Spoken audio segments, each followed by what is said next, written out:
Olá, buscadores! Estamos iniciando mais um episódio do programa Leituras para Viver Melhor, programa produzido em parceria da editora Teosófica com a TV Suprem.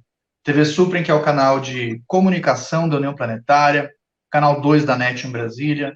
E se você estiver acompanhando pelo YouTube, não deixe de curtir o vídeo, se inscrever no canal, que assim você nos auxilia a produzir cada vez mais conteúdo de qualidade para todos vocês. E hoje nós iremos conversar um pouquinho com o Fernando Gaspar. Tudo bem, Fernando? Seja bem-vindo. Olá, Charles. Tudo bem? Obrigado pelo convite. É um prazer estar aqui. Nós que agradecemos a sua disponibilidade em trazer sua partilha. O Fernando, ele é médico, ele é professor universitário e também membro da Sociedade Teosófica.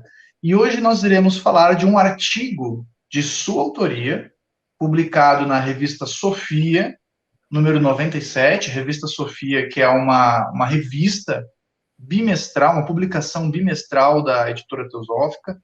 Já passou aí a marca de 100 edições, já 20 anos de publicação. E na edição número 97, o Fernando publicou um artigo intitulado O Simbolismo do Hábito Religioso. Então, a gente vai conversar um pouquinho sobre o texto dele. Fernando, aqui o hábito, né? Você até no final do artigo você comenta, né, que existe um duplo sentido em hábito, né? Hábito tanto de vestimenta quanto hábito de rotina diária, enfim. Mas ao longo do artigo você dá um destaque mais ao simbolismo da vestimenta. Eu achei muitos aspectos que você ressaltou bem interessantes, né? Um deles é que você falou da questão da homogeneidade. Então, quando o monge veste a sua túnica, ou enfim, né? Aí cada denominação religiosa vai ter um tipo, né, de vestimenta. Todos eles naquele momento eles se igualam, né? Ele deixa de, de, de, de expressar de certa maneira sua personalidade, suas individualidades através de aparatos, né, de vestimentas. Então, como que funciona isso, Fernando, para o buscador espiritual, né? Quando ele se dedica dessa maneira, como que você imagina que isso afete sua psique, seu estado mental, seu estilo de vida? Isso, Charles. Excelente, né, suas colocações. Com relação ao tema em si, eu acredito que ele seja, essa análise é um coadjuvante, né? Ou seja, é mais uma forma de pensar que pode nos inspirar, porque, no fundo, o objetivo é sempre um aperfeiçoamento, né? Um crescimento enquanto seres humanos, no sentido, de fato, de nos tornarmos melhores. Então, qualquer tipo de reflexão que nos leve a ampliar, né, a nossa espiritualidade ou a nossa consciência coletiva, né, e, sem dúvida, eu acredito que irá nos ajudar nesse processo de autoconstrução, né, nesse processo de autocultura. E, em particular, nesse texto, eu, de fato, fui inspirado pela observação, né, de sacerdotes, de representantes, né, religiosos, e eu pude sentir, né, em mim mesmo o efeito, né, produzido por essas vivências, e daí surgiram algumas ideias, algumas das quais eu tive a oportunidade de transcrever, né, em forma de artigo, né, resumidamente, e ser publicado na revista, que eu, inclusive, aproveito a oportunidade para parabenizá-la, né, pelas 100 edições. Mas, então, de fato, o hábito abordado diz respeito, materialmente falando, à vestimenta, mas nós estamos indo além, né, do vestuário e tentando analisar o simbolismo, né, por trás desse contexto. E, de fato, né, se a gente for fazer uma análise daquilo que somos exteriormente, né? A própria pele, né, que nos reveste e nos iguala, né? A pele é o maior órgão do corpo humano, pode não parecer, mas ele é vital, né? Sem a pele, a vida seria impossível, né? É incompatível com a vida, a ausência de pele, por vários motivos, né, que nós não vamos detalhar. Então, aquilo que tem uma aparente simplicidade se reveste, na verdade, de uma profundidade que muitas vezes foge a um olhar mais superficial. Então, quando, né, o buscador ele observa, né, o representante da sua religião ou de qualquer outra escola de pensamento, no sentido ritualístico, ele pode de fato se inspirar, né? Isso sem falar no efeito que a própria vestimenta tem sobre o usuário. Então, quando um sacerdote, um monge, um pajé coloca a sua indumentária, ele está, na verdade, ali tentando se identificar com uma forma de ser, com uma forma de agir, com uma forma de representar, né, o seu pensamento e deixando de lado a qualidade dos adereços e indo para o simbolismo, nós podemos tirar daí várias lições. Uma delas você mesmo destacou, que é o fato da aparente homogeneidade, porque constitucionalmente nós somos semelhantes, né? Existe uma identidade interna entre não apenas os seres humanos, mas entre tudo que existe, né? Os minerais que nos compõem, os sais, eles estão presentes nos planetas, nos astros, né? Como disse o Carl Sagan, nós somos filhos das estrelas, né? Os planetas são corpos que surgiram a partir de explosões de estrelas. Então, desde o mineral, já existe essa identificação, de forma que, se a gente olhar, por exemplo, o planeta Terra de longe, é impossível distinguir individualmente as criaturas. A gente vê como uma massa uniforme. E a literatura, a tradição sabedoria, a literatura teosófica deixa muito claro que essa espiritualidade essencial ela é una no sentido profundo. Então, nós estamos interligados não apenas exteriormente, pela natureza da nossa composição, da nossa constituição, que é comum a diferentes agentes e elementos do universo, mas também a nossa natureza interna, mais profunda, a natureza espiritual, que muitas vezes é referida na literatura hindu como Atma. Né? Atma seria, fazendo uma aproximação grosseira, aquilo que imaginamos ser o nosso espírito real. Né? E o ser algo comum, né, o pano de fundo do universo, ele não é um princípio individual, mas sim coletivo. Então, as indumentárias, de fato, escondem a personalidade, esconde as nossas diferenças e torna uma visão homogênea. Isso mostra unidade, né, união. De certa forma, portanto, isso vai refletir a natureza interna. Então, ao olharmos para um grupo de sacerdotes que, em tese, buscam a espiritualidade, buscam o divino, buscam o sagrado, buscam a conexão com a sua natureza pura e essencial, buscam intimidade com a natureza como o todo, a mãe natureza, ou a mente universal, o Mahá dos hindus, ele, na verdade, ao se juntar àquele grupo, ele está renunciando ao seu caráter personalístico, aos seus caprichos, aos seus vícios e defeitos.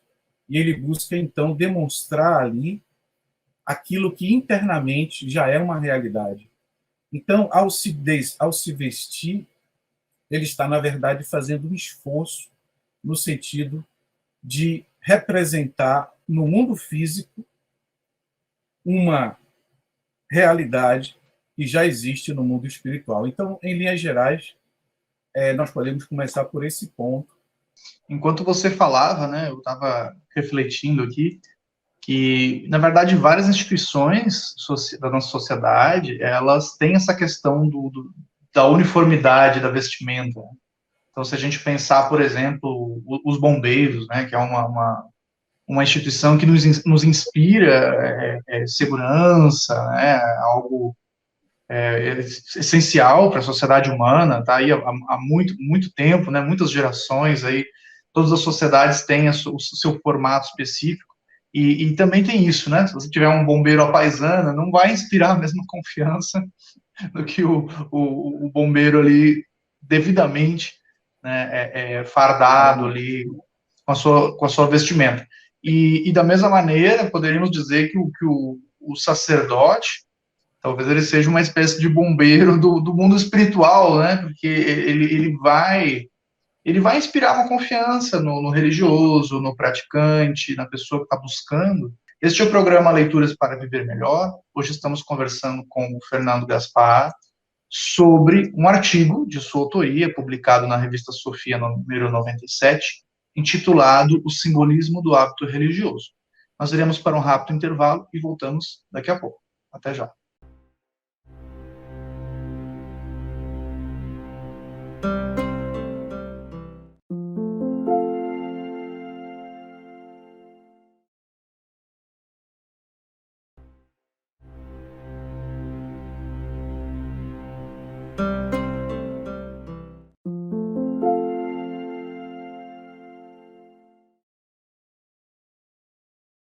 Estamos de volta, programa Leituras para Viver Melhor, hoje conversando com o Fernando Gaspar sobre um artigo de sua autoria, publicado na revista Sofia, número 97, intitulado O Simbolismo do Hábito Religioso.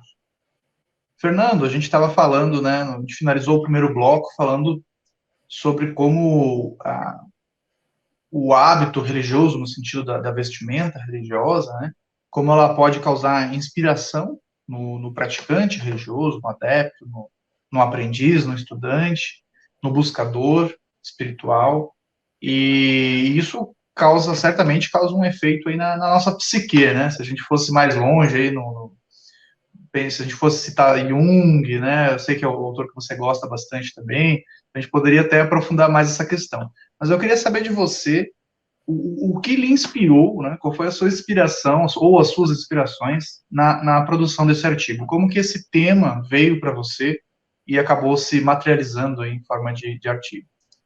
Na verdade, eu acredito que tenha sido múltiplas influências, mas esse período em que eu refleti sobre o tema, ele foi marcado pelo meu interesse particular em música religiosa, música gregoriana, e também pela lembrança de uma figura histórica bem conhecida, né, principalmente dos estudantes de teosofia, que é o Giordano Bruno, né, Giordano Bruno Iannoloni, que era um sacerdote que defendia algumas ideias para a época heterodoxas, né, como a habitabilidade, a multiplicidade, né, dos corpos celestes.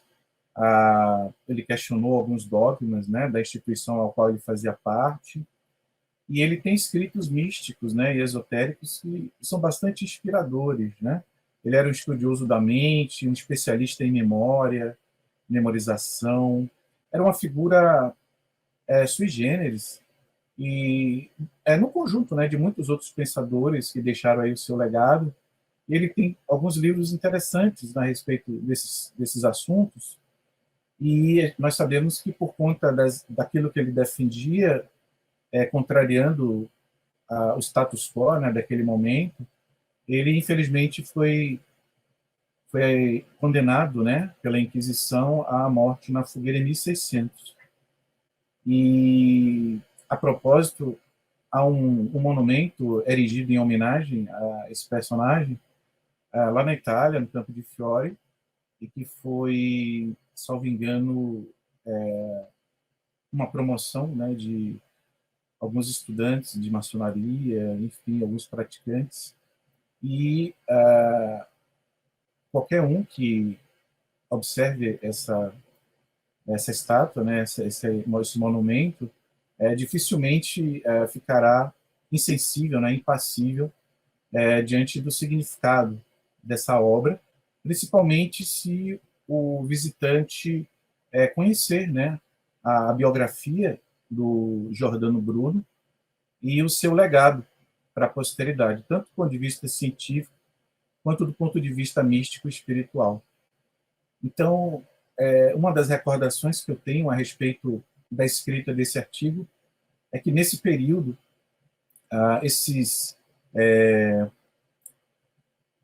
essas experiências, né, desse período foram importantes para que eu fosse levado a escrever esse texto.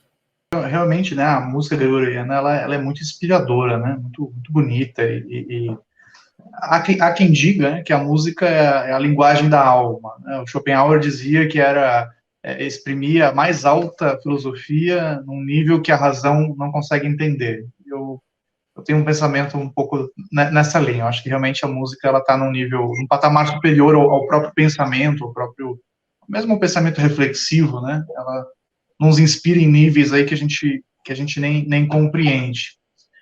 Fernando, mais para o final do artigo, você faz uma relação também de hábito com o hábito no sentido de estilo de vida, de rotina.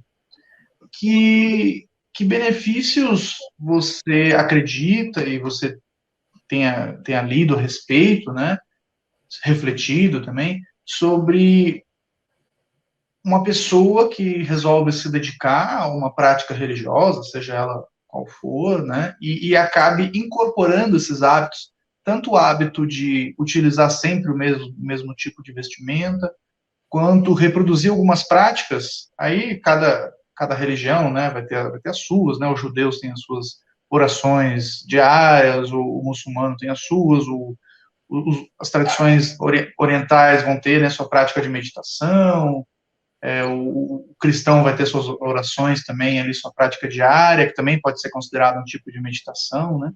Como que você acha que isso pode beneficiar, se pode, e também acelerar, de certa maneira, a busca do caminho espiritual?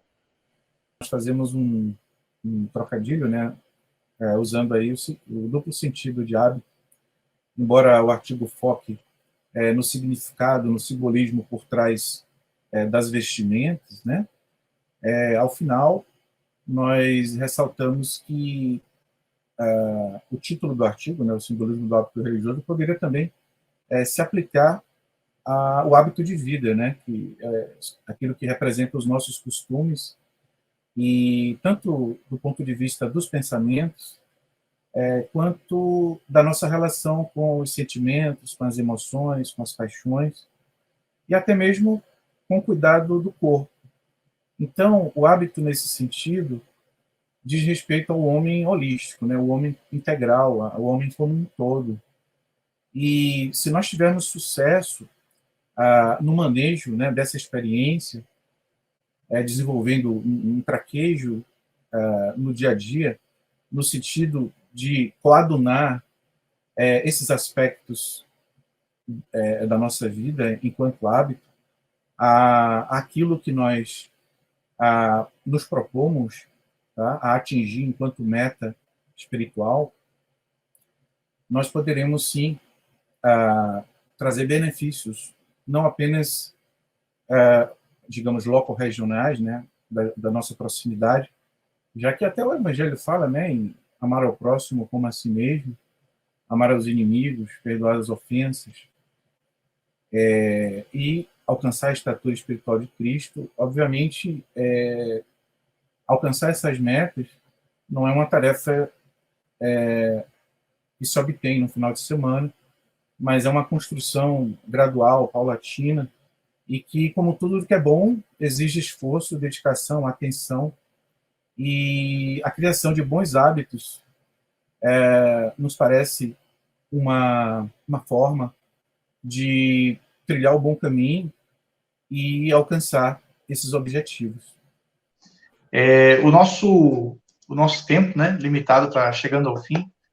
Que Que ponto você gostaria de ressaltar do artigo, sim, para encerrar, que você considera importante e que a gente não tenha falado? Bom, eu destacaria uma ideia por trás do artigo, né? Que é a força que aquilo que adentra os nossos sentidos pode ter no sentido de nos influenciar positivamente. Então, em momentos de dificuldade, onde nós resistamos, por exemplo, a perdoar uma determinada ofensa, uma determinada situação desagradável, ou tivermos dificuldade para enxergar a divindade naquilo que não nos agrada, a divindade em toda parte, no próximo, tanto a amigos e aliados e afins, como aqueles que ainda não nos sintonizamos, a visão, né, por trás do hábito teria a força de nos ajudar a tomar decisões difíceis e fazer as melhores escolhas. Então, eu acredito que, diante de situações que tais, nós poderíamos nos beneficiar refletindo sobre a natureza daquilo que nos rodeia, né? Sobre a realidade por trás das aparências. E aquilo que o sacerdote se mostra, a nossa visão, não poderia ficar de fora.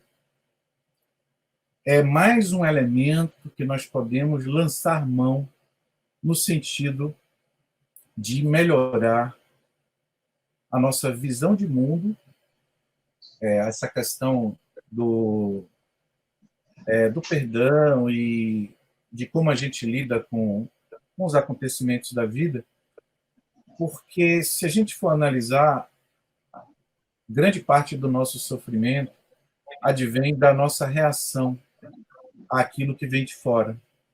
Então a gente está vendo aí a guerra da Ucrânia. Ora, se houvesse amor, respeito, não haveria invasão, né? Não haveria guerra. Então, tudo começa com a falta de amor, a falta de perdão. E isso tanto a nível individual, quanto ao nível coletivo e institucional. Então, eu acho que falta tolerância às pessoas, às instituições, aos países. E por isso é que eu chamei a atenção, né, sobre a forma por que a gente pode usar esses recursos. Esse foi mais um episódio do programa Leituras para Viver Melhor. Hoje conversamos com o Fernando Gaspar sobre um artigo de sua autoria, publicado na revista Sofia, número 97, intitulado O Simbolismo do Hábito Religioso. Nós vamos ficando por aqui e até o nosso próximo encontro.